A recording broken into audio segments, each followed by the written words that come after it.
Declare કરેલા ઉમેદવારો મેદાને ઉતરવા માટે ઉમેદવારી પત્ર ફોર્મ ભરાવવા નીકળ્યા છે। અલગ અલગ રાજનૈતિક પાર્ટીઓ પોતાના મુહૂર્તિયાઓ ડિક્લેર કર્યા હોય। વોર્ડ નંબર 12 ના આમ આદમી પાર્ટી એટલે કે આપના ચારે ઉમેદવારો પોતાના ટેકેદારો એટલે કે કાર્યકર્તાઓ સાથે ફોર્મ ભરવા માટે પહોંચ્યા છે। વોર્ડ નંબર 12 માંથી આમ આદમી પાર્ટી તરફથી હરીશ ચૌહાણ, હસુમતી ચૌધરી, બિરેન સોલંકી અને સોનીબેન ઓઝાએ ઉમેદવારી તરીકે પોતાનું નામાંકન ફોર્મ ભર્યું છે।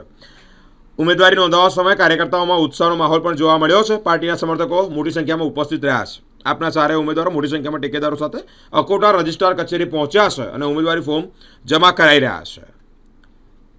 સાથે જ વોર્ડમાં પરિવર્તન આવશે અને આપની પેનલ ભવ્ય જીત મેળવશે તેવી આશા પણ વ્યક્ત કરી છે।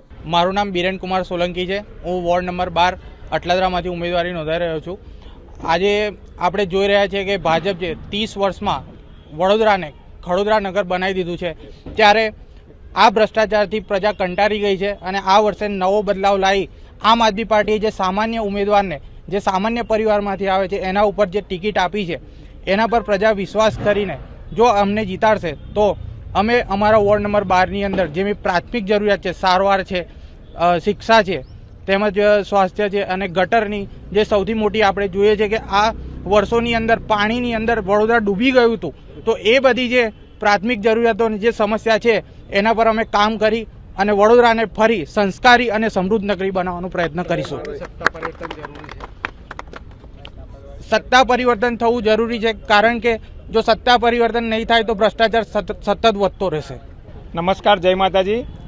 મારું નામ હરીશ ચૌહાણ છે। અમે વોર્ડ નંબર 12 અકોટા એમાંથી આમ આદમી પાર્ટીમાંથી અમે ઉમેદવારી ફોર્મ ભરવા આવ્યા છે। મારા સાથી મિત્ર બિરેન કુમાર સોલંકી, હસુમતીબેન ચૌધરી અને સોનીબેન ઓઝા છે। આવનાર દિવસે તમને તક તો મળી છે, તમે જો ચૂંટાઈને આવશો તો પ્રજાલક્ષી કેવા કાર્ય કરશો? જો અમે ચૂંટાઈને આવીશું, જનતા અમારા ઉપર વિશ્વાસ મૂકશે તો અમે પ્રાથમિક સુવિધાઓ જે આજ સુધી ભાજપ અને કોંગ્રેસ નહીં કર્યું એવું કામ કરીને બતાવશું। કારણ કે અમે યુવા વર્ગ છે અને શિક્ષિત છે, ઈમાનદાર છે, નિષ્ઠાવાન છે। અમારા બિરેનભાઈ, હું, હસુમતીબેન અને સોનીબેન ચારે અમે સામાન્ય પરિવારમાંથી આવીએ છીએ, એટલે સામાન્ય પરિવારનું દુઃખ સમજીએ છીએ અમે કે અત્યાર સુધી જે પ્રાથમિક સુવિધાઓ નથી મળી એ અમે જનતા સુધી પહોંચાડીશું અને તમને ખાતરી આપીએ છીએ કે અમે વિના ભ્રષ્ટાચાર મુક્ત કામ કરીને બતાવશું। આજ સુધી જે ભાજપે નથી કર્યું એવું કામ કરીને બતાવશું। લોકો જોતા રહી જશે વડોદરા કે વોર્ડ નંબર 12માં કેવું કામ થાય છે। શું નામ આપનું? હરીશ ચૌહાણ।